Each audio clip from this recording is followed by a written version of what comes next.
Hey everyone, Chris Sawyer here. I am having some fun. Bouchaine Winery right here in Carneros. We're here. Hey, it's still COVID-19. I hope you guys are having fun with good wines at least. And this is a good day to be here in Carneros because we're getting close to the season when the grapes are picked, and Chardonnay and Pinot Noir are the two specialties of this area. So without further ado, I'm going to introduce you to my special crew today. The great Traci Dutton, my sister. In everything that I do, it's like you're me, I'm you. It's cool. It's just cool. And then we're here to talk with the great Kejani, and she is the winemaker extraordinaire here at the great Bouchaine Vineyards. So right behind us, you can see Carneros out here. They've got a little bit of estate stuff right around us. This is the new grounds here. It will not be open anytime soon, as a lot of the wineries are just in Napa Valley and Sonoma County having some problems right now. But they're going online just like I do, and that's why I wanted to be supportive of this great winery that has made such a difference in my life, to be really honest. And Carneros Appellation, which is a great alliance of wonderful, wonderful winemakers. I always love supporting them. So this is a great opportunity for Traci and I to just say, hey, let's go to Carneros and have some fun with Chris Kejani. So thank you for having us, Chris. No, thank Traci, you. sit a little bit closer there so people can see your face. Thank you. Got to keep editing her, though. But we're still 6 feet apart. We're 6 feet apart. This is the whole deal here, you guys. So, you know, here we are in Carneros. So if you guys see behind us, that is the Vaca Mountains way back there. And, you know, the great town of Vallejo is that way. The whole San Joaquin Valley is behind those mountains. And the San Francisco Bay is and the right San Francisco here. Bay is right there. And the wind is coming in from the Petaluma Gap, which is coming from the west to the east. Well, and coming in from the bay. And the bay. Yeah, so we've got everything going on today. And it is in the afternoon, exactly when the wind kicks in. And here we are drinking some fine Chardonnay. In one of the coolest parts of Napa Valley. I agree. I got a little story for you. Okay. My husband was working up in St. Helena, and he would call me every once in a while and be like, oh my God, it's 110, it's so hot. I'd be like, really? It's 86 here. And he would hang up on me, just hang up the phone. We're very cool down here. Not cool like cool, but no, they are cool, sort actually. of cool, They are mostly cool. just They the are wind cool. and the fog. You know, the fog is rolling through here up until noon, sometimes 1 o'clock even in August, and headed into September. And so it almost feels like London sometimes in the morning, where it's like misty, wet fog, and it finally clears out at noon, and you get this beautiful sunshine. But it's only for about 6 hours, and the fog starts rolling back in again. So it's pretty amazing. You know, this is the area, when I think about Chardonnay from America, I think about Carneros. I mean, it just is the place where everything goes right here. You know, the soil is right, the air, the climate conditions are perfect. Everything's working here. This is a very unique site, too, because you're here, you're just, pretty much a stone's throw away from the bay. Seriously, it's right over this hill right here. And here we are, the breeze is coming in. This is a common thing every day in Carneros. every afternoon we look like Beyonce. The wind starts Beyonce, blowing. Beyonce. See, Beyonce would love it being here with us right now. But we are not the first people to discover how perfect this is. For No, wine, it's been planted out here forever. When Quincy Boonfly planted out here, he was in the 1800s. He was one of the first people to plant wine grapes in this area. Is that right? This very specific property was planted in the mid-1800s by Quincy Boonfly. Stanley Ranch, which is the bridge right behind us, right back there. Yeah, the bridge going over into Napa. If you look to the south, I guess, that's Stanley Ranch. That was planted by Judge George Stanley. Can't say that 3 times fast. That was planted in the 1800s. There was quite a bit happening out here in Carneros back then, and now. And to be really honest, that was the first Pinot Noir planted in America, was at the Stanley Ranch. So there's some arguments about that. Okay. Hanzel and Chalone have some claims. Stanley Ranch has some claims. Well, wait. Chalone, they didn't even start till the 1950s. No. Chalon's, sorry, Calera. Calera. Sorry, Calera. I said Chalon, I meant Calera. So Calera says 69, Hansel says 69, Stanley says in the 60s. So that's a whole kerfuffle. What about? It's actually the one on Fountain Grove. Then would be I the thought first. the one on Spring Mountain. Here we go, debating. We go. I love it. So I love it. When Walter Feisty. Shue, another big name here in Carneros, worked for Joseph Phelps. Okay. In the 1960s. Here we go. Listen up, 70s, you guys. Listen up. He bought fruit from a little vineyard on Spring Mountain. And there's actually a couple little Pinot Noir vineyards up there because the Schoolhouse Pinot Noir is up there. Yeah, it is. And there was a teeny little Pinot Noir vineyard up there. And you know that the Three Palms vineyard was Pinot Noir originally. All right. Yeah. Crazy talk here, everyone. So we're not even on this subject yet. Amongst the first. Okay, vineyard. this is going to be a show that we will record about the legacy of the Pinot Noir, but it's not what we're talking about right now. We are talking about how damn good this Chardonnay is. Thank you. I'm so glad you like it. Oh, bring it back. Yeah. Okay, so this is the 2016 vintage, and I pulled it out because we have a couple hundred cases of this left, and this particular 2016 Estate Chardonnay is in one of our virtual tasting packs, and I just love it. It's from vines that were planted in 1981, so it's old vine Chardonnay. And what we like to say about the old vines is they just don't care. They don't care if it's a drought year. They don't care if it's a rainy year. They don't care if it's hot. They don't care if it's dry. They just do their thing. They don't care. And when I got here in 2015 and we did soil pits, and we dug down 6 feet, you could just see these tap roots going right into the clay, just diving down for water. Like, they are taking care of themselves, and they do this just beautiful concentration of fruit and really cool like flavor and aroma components year after year. And honestly, they just don't care. We're dry farming all of this at this point. I think one of my favorite qualities in a Chardonnay that sets great Chardonnay apart from really good Chardonnay is a texture. Yeah, sure. It's got to have texture. And this wine, instantly, I felt the texture. Oh, thank you. Of it's almost unctuous without being sweet, of course. Yeah. It's just mouth coating, mouth filling. Well, my thing about a great Chardonnay too is it's got to have acidity. You got to have acid. If you're not, you're barely grape juice. I probably wouldn't cook with you because you suck. But this one, it's actually not only the finish, but it's that dryness on the finish and that burst on the back end. And that's what makes me go, this has great acidity. And it's cutting acidity. And it's very Carneros acidity. It's like the trademark of Carneros, and why I fell in love with Carneros, 30 years ago. And these are the wines that make you hungry. They do. Well, and they make you salivate. They make you want to take another sip of wine and another bite of food, and you just get refreshed on your palate because that acid just keeps that circle going. And it's the circle of life. It's the circle of life, and it keeps the party going for sure. Yep. It keeps the party going. Did you hear that, everyone? It keeps the party going. That's the most important thing you will learn today. So one of the fun things in Carneros is how many people talk about. And early on, how many people have been talking about clonal selection? So, is this a mix of clones, or is that something that you? There is a mix, but it's not a big mix. When we get into our estate Pinot, that has 16, 17 different clones in it. This is like 2-3 clones. 90% of this is clone 4 that was planted in 1981. It's on AXR rootstock, which was big in the 80s. That's part of why we did so many soil pits in 2015 was to look at the roots, because the AXR rootstock can have a root louse called phylloxera, but we didn't see it here. I don't know why. It's possible that the root louse is not very into like wet soils, and in Carneros you can have some wetness in the spring, and it's what we call anaerobic. There's no oxygen in the soil. It's like completely taken up by water, and so that may be part of what's helping us, because these vines are very healthy, believe it or not.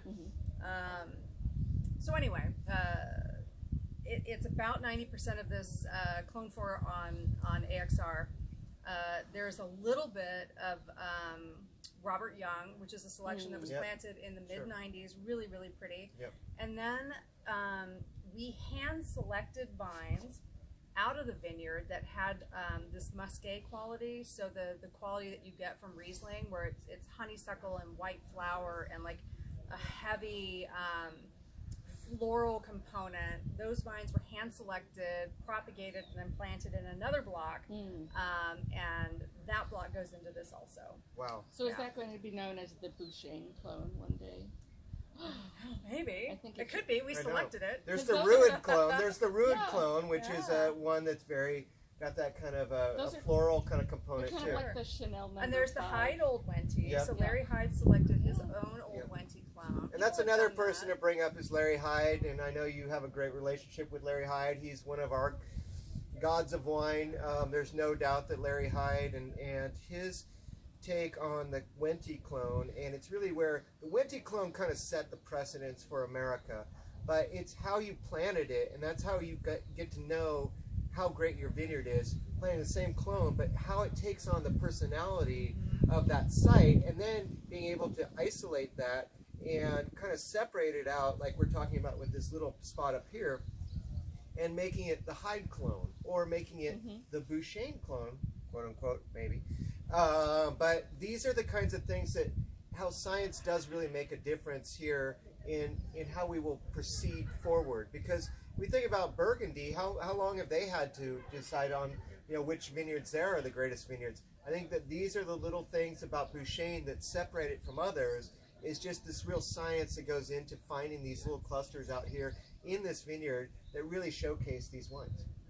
Thank you.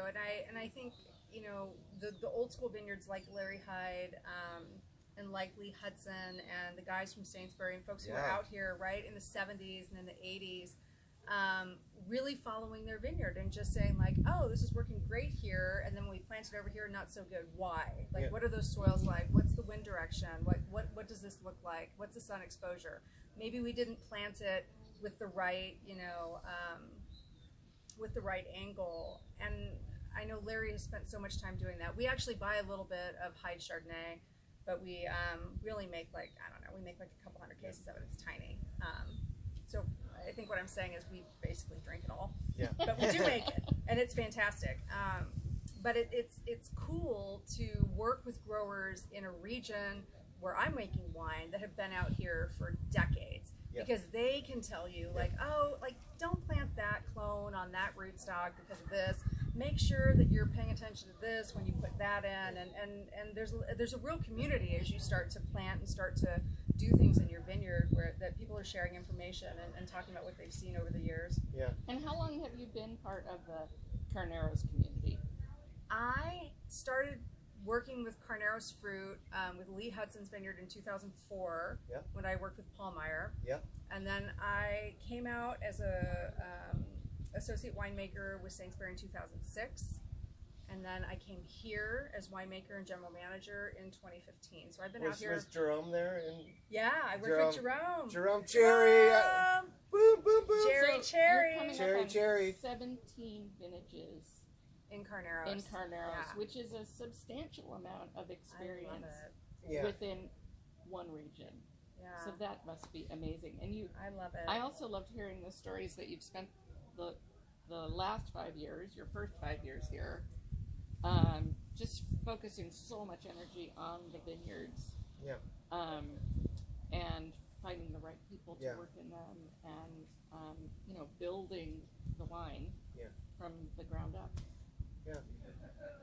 Amazing. Well, that's part of the fun, right? We all have jobs that we have, like, I don't know, random spreadsheets or HR or whatever you do that's like sitting at a desk. And I'm really fortunate that a huge part of my job is walking vineyards. So I want to prioritize that and make sure I'm not sitting at my desk all day.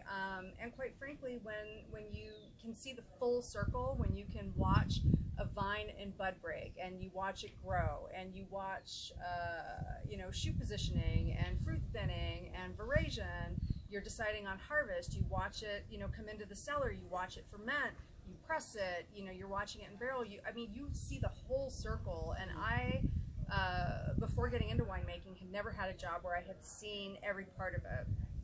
You know, a lot of times you have this little piece of the puzzle and then you walk away and that's all you get.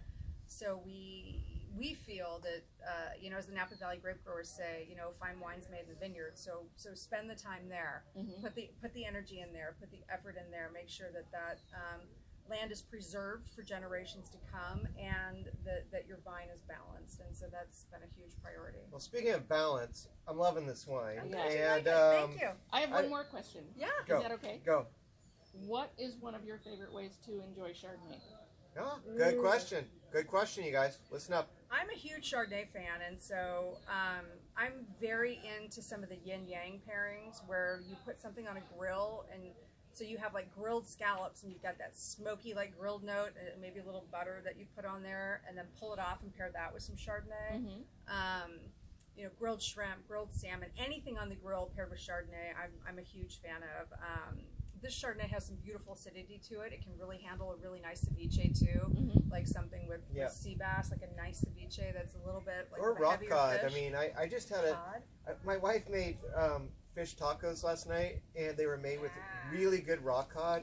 It was way too good to be treating them like fish tacos. And actually, her coleslaw was very, very good, and it was very tangy and had a little bit too much lemon in it, which would have been exactly what I wanted this wine for. Because there's a trademark of this area. I mean, the pears and the apples are always in here in some form, but it's also the lemon. It's always lemon. There's lemon in some form in almost every Chardonnay that you will ever taste from Carneros. And this one has that little bit of lemon meringue because it's got that kind of lift to it, especially right there on the top of the profile. It's got that creaminess, even though it's got great acid too. So I feel like there's so much stuff going on in here. I think about some Vietnamese cuisine that I could do with this. Yeah. I think about freshness. I think about things like a chicken dish with sliced peaches on it, because who says you can't, you know? I mean, this is exactly it. And that's why when you have a wine with so much, you know, versatility inside the glass, why can't you do that on the table too? Yeah. And I think that tanginess and the acid that you were talking about really adds to that versatility. It just, especially if it has like a little bit of weight behind it. So you've got the acid, you've got these layers, like it gives you a lot of versatility on what you pair it with. Yeah. So once again, that's the Estate Chardonnay from Bouchaine 2016. And you better hurry to get that, right? Yeah, there's only a little bit of that left. By We're the putting time it people in see our this. we're putting it in our virtual packs. I think there's a couple hundred cases, and then we roll into 17, which is another great vintage. In fact, it's a cooler vintage, so the acid's a little bit higher even. Yeah. But just like this, I mean, that wine will continue to be beautiful over the course of absolutely 1, 3, 5 years. It's built for aging. Yeah. Don't be afraid to age your Chardonnay. Okay, we need to dive into this next one, you guys, let's do because it, I'm let's do freaking out over here because it's really good. So the nose on this Pinot Noir. So this is your Estate Pinot Noir Estate selection. It's the Dijon clone, though. But it's the Dijon selection, all Dijon clone. So for those of you just need a little briefing on Dijon, what we're saying here. Those are the cuttings that came over from the University of Dijon in France. They originally came over to Oregon State University, because up there the problem was that they didn't have as long of a season as we do, so they needed to get ones that ripen a little bit faster. Early ripeners. So like you find these things for your gardens today. I bet you guys, a lot of people have been doing more gardening than usual, haven't you, because of COVID-19, like me. But the fact is that Oregon was really instrumental in bringing these clones over. The first series was really the 113, 114, 115, and then we get into the more bigger ones like the 667, 777, 828, and these kinds of clones that have come over. So the easy way to tell a Dijon clone is if it's got 3 digits. I mean, that's kind of basically it. It's a Dijon clone is 3 digits. It's not the 23, which is Mariah Feld. It's not the Mount Eden, which is a 37. It's not these Pommard 5 or a 2A, which is Wädenswil, you know, like from Switzerland. So it's always the 3-digit one. So you can get as nerdy as you want about Pinot, but just remember 3 digits, it's going to be Dijon. Yep. There you go. Yeah, and this is all 667, and it's from the block actually that's right next to the Pinot Wow. Meunier. Well, I love, I mean, just why I said put that down, get this one in your hand, is because of this aromatics on this. I mean, the pretty blue fruits. What's this all about? Why is there violets in here? Why did all this blue fruit, you know, the almost like boysenberry kind of drift come in? And how did the lavender get in there? I don't get it. There's a little bit of like a candied cardamom.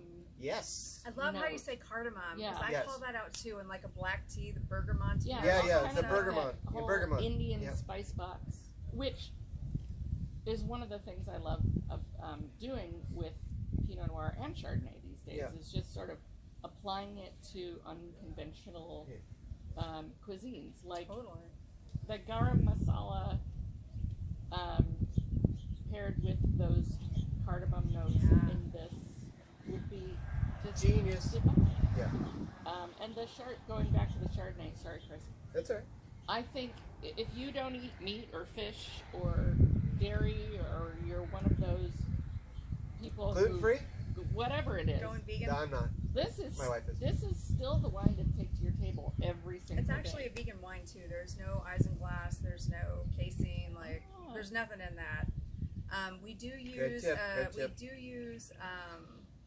Not all of it. Some of the Chardonnay is a native ferment. Some of the Chardonnay is fermented really, really cold to hold on to aromatics. The ones we talked about being the Muscat clone. Yeah. And so we use an Alsatian yeast that ferments really cold and will ferment cold because some yeast won't. The Pinot Noirs here, all the red wines here are natively fermented. So there's no yeast added. There's no juju added. There's no whatever. There's no oak powder, stave, this, that. Like it's all native, and it's very, very hands off. Well, what I love about it, and believe me, we did not taste this before we sat down, and you popped it, and it came out, and Traci and I haven't tasted this vintage together at all. And what I love about it, I just talked about that blue fruit character. What I love about it is the underpinning of the red fruits. And the red fruits are definitely that cherry generated Bing cherry darkness to it that undercuts all that blue fruit. And so it's an amazing experience. And just like a little bit of those sour red fruits like pomegranate, rhubarb, pomegranate. And even those like Santa Rosa plums, those like tart tangy plums. Yeah. We had blended the 2019 Dijon today for like the 8th time. So we go through these wines over and over and over and over again until we finally are like, yes, that's it. And it's everything between like, you know, percentage of oak to everything. And so we nailed it down today, and we had previous vintages open, and that's just kind of how today worked out. I had this bottle, I don't know, 4 hours ago, and I was like, oh, we're gonna taste that with Chris and Traci. That's awesome. So you actually did a Pinot Noir blending when Mercury was in retrograde. We did. Today from 8 to noon. I know, you know, bottling's coming up. TikTok, That's Traci. I gotta get this done. So yeah, we it's funny you say that though, because sometimes we come in and we try and blend, and it'll be like a really foggy morning, or like, I don't know, a new moon, or God knows. And we taste everything and it all tastes like shit. And we know the wine's not shit, but you taste it and you're like, did I have too much coffee? Did I have insomnia last night? Like, why does nothing taste good? Did we get too many donuts across the street? Right, I don't get it. Right. What happened? And so, what happened? You know, we all taste and no one's really into it, and then we just, you know, we just keep going. And so today was a day that it may be Mercury retrograde, but the sun was out, we all felt good, and we felt like we nailed the blend for the 8th time. So. But here we have another wine that makes me hungry. Oh, that's I love you saying that. That's just the perfect mix of juice and savory that I can think of a million things that I would want to eat. But I also would think, like, just even to start the day, you know, like for lunchtime, with a really gourmet sandwich. I would want tri-tip sandwich with this, actually, to be really honest. It reminds me a lot of those kinds of almost red wines from the Gamay, like red wines that you would have, they'd be slightly chilled. Where you would have them in France with a really nice little meat course at lunchtime. And this really has that body, but it's got structure, it's got tannins, it's got everything that can match meat. So it's not just like your pork at night kind of wine. I mean, you got to think beyond that. Everything doesn't happen at night, unfortunately. We've got all these other times. Fire, I mean, come on. It's what are we doing with lunch? And I mean, I think this is a great one to like actually highlight at lunch instead of just leaving it. Oh yeah, you got to have this with charred salmon for you dinner. Can have this with like a really rustic pate. Yeah. Smear that on a baguette. That would be perfection. What kind of cheeses are we talking about? I mean, we can get some earthy toned cheeses and get weird. I think that's a good thing. I think it's a good crossover wine too. When you have a bunch of people over to your house and you're like, this group drinks white wine and this group drinks Cabernet Sauvignon, and you're like, how am I going to keep myself from opening 19 different bottles of wine? Yeah. This is the sort of wine that unites everybody. Well, it's a really great point that you made too, Tracy, just because we forget one thing that is a really big, strong point about Carneros. It's not just Pinot Noir for the reds. It's also Merlot. So Merlot being the first real wine that was the bridge for all of us. A lot of us who took home ec class, there was said white wine goes with fish and poultry, and that's it. But Merlot was the one that made that cross that said, if it doesn't have big tannins, then you can go with those things. But the food back in the old days was not that good.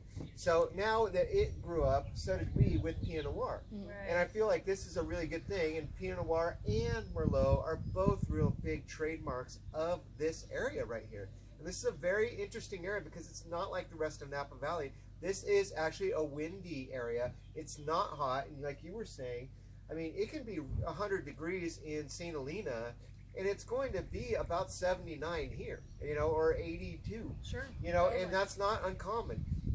Interesting other fact, this area does not get rained on as much as that area, which is super weird. But you're right next to the bay. Right, exactly. Well, it doesn't get as much. And we have all of the runoff from the Mayacamas Mountains. Yeah. And so those soil pits I was talking about earlier, we have a clay base here.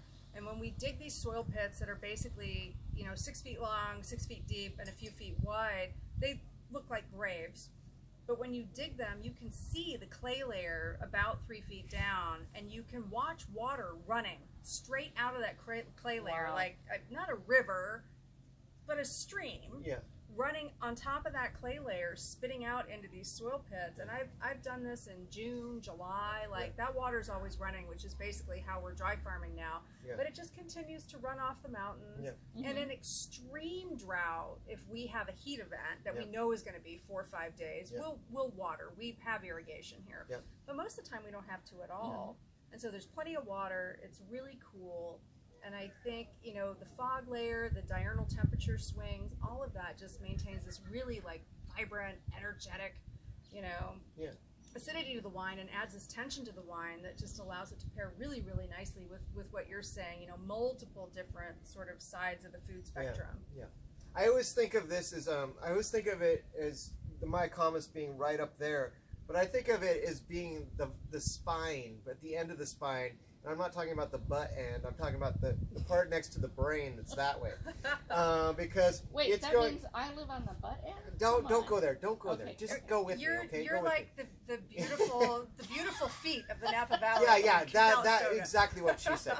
No, but I mean, it's like the energy is coming out of the bay going that way, and it's true. I mean, it's very. I mean, this is as rustic as you get here because of the wind and your Mother Earth is all around us in so many ways. And I think that's why this is such a great example of the Carneros appellation is where we're at right now, and why Carneros is so special of any area in the United States. I mean, we just have something here, and I've been following this area for 30 plus years, and it's been consistent. I mean, that's the thing. And if anything, we're just learning to get better here. I mean, Sure. that's it. No, And it's like- the other thing is these guys like each other. That's the other Mhm, thing mhm. is they share so much information. They share it with us. We're better people as two sommeliers that learn from them. We drink well together, don't we? Yeah, here. And it's just a fun experience when you come out here. And I want to say this for Bouchaine. They did a great job building this amazing place. If I could take the camera and show you everything that I'm seeing right now. This is really a piece of art here now. And it's really their passion for music that really generated the design of this new tasting facility and cooking center and everything. You've done so much on that. And then you've got the new live stuff that you're doing online to help people really learn about that. It's really easy to remember. Bouchaine.com, real easy to remember, so you don't even have to put the vineyards in or anything. But I mean, this is really something for you to come over here, and it's really, you can do what you need to do, but you are part of those vineyards, and you know Mother Nature pretty well these days, don't you? Well, I mean, that's what we do. So, you know, so much time and effort is spent, you know, hiking vineyards and watching everything during the growing season. But part of what we did, what you were speaking about as far as Be Live or Be Together, we've done a lot of Bees. Be Live. You know, a lot of this was virtual tastings and live broadcasts that we were doing at noon, because as we shut down on March 16th due to COVID, we just got, you know, really lonely, and we missed connecting with everybody, and we were completely closed to visitors, which we still are. And we thought, like, how do we talk to people? How do we communicate with people? And so that's part of what we did. And on the website, you can find previous shows. We have a YouTube channel with previous shows. We did a whole thing during 4th of July where we had different artists that would have been at Festival Napa Valley, which is a big festival that happens out here over the course of 10 days in July. And it's not happening this year. So we had those artists come out individually, and we filmed them on our terrace, and we filmed them on this patio, and we filmed them in my cellar.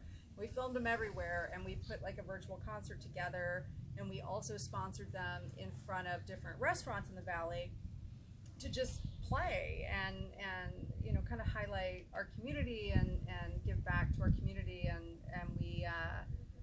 we definitely find that music, you know, is transformative, and at this point in time, we all need whatever we can get to keep us, you know, to keep us rejuvenated and putting one foot in front of the other. And the owners of Bouchaine, the Copelands, are very, very into music and sponsoring the arts in schools and sponsoring different musicians. And it was fun doing that for 4th of July, and we hope to continue doing these kind of things. Yeah, hear to that. One of the things I love about your virtual tastings, though, is that your team of very qualified people, they're actually here. Yeah. They're not in their home office 25 miles away. Yeah. They are here, you know, smelling the smells and seeing the sights and I saw somebody earlier walking through a vineyard with the phone.